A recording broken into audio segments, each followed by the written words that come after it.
Magandang hapon mga kaibigan, update po muli tayo sa lagay ng ating panahon. So patuloy po natin binabantayan eto nga pong si Bagyong Aghon na inaasahan na nga pong lalabas na ng Philippine Area of Responsibility ngayong araw. Typhoon Aghon po mga kaibigan is about to exit na po sa Philippine Area of Responsibility. Muli pong namata, eto nga pong mata ni Bagyong Aghon mga kaibigan na may estimated na lamang po na layo na 870 kilometers is of extreme northern Luzon po yun mga kaibigan.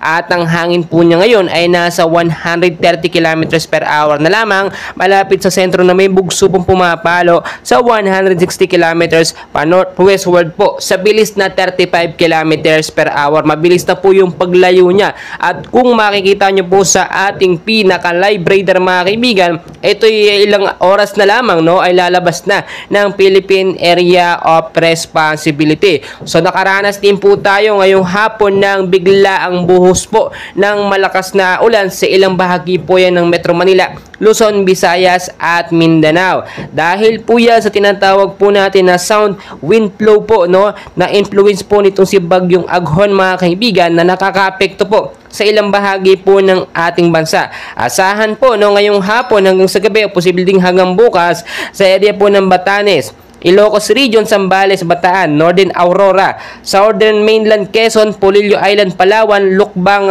Island, Romblon, Marinduque at Camarines Norte mga kaibigan ay posible pong makaranas ng mahinang pag-uulan pagdating sa hapon at sa gabi. So kung titignan din po ninyo sa forecast weather condition natin ay inaasahan din po na hindi lamang po yung wind flow ang magbibigay. So kung titignan nyo rin po mga kaibigan ilang oras na lang po simula ngayon, mamayang alas 8 po ng gabi ay lalabas na po itong si Typhoon Aghon sa layo pong 1,200 kilometers is of extreme northern Luzon. Take note, outside na po yan sa Philippine Area of Responsibility. Within 24 hours forecast naman natin, bukas po ng alas 8 po ng umaga, May 30, 2024 ay tinataya pong nasa layo na 1,540 kilometers northeast of extreme northern Luzon na po itong si Bagyong Aghon, pero nasa labas na po ng PAR. So mga kaibigan, meron na nga po ba o meron na bang bagyo na kasunod pagkatapos ni Bagyong Aghon mga kaibigan?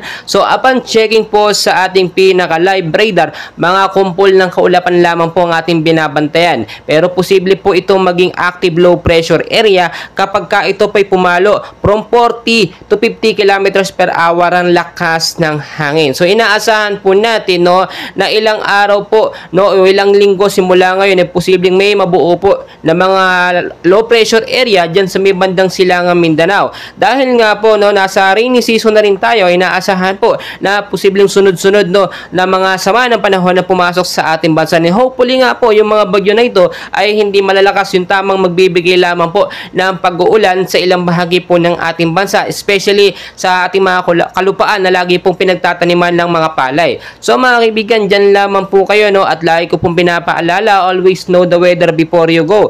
Para safe at handa po tayo lagi sa anumang lagay ng panahon. Lagi po magdala ng payong, jacket, kapote kung kayo po ilalabas ng inyong mga tahanan. So dyan lamang po kayo. Please huwag kalimutan mag-like and subscribe. Maraming salamat po.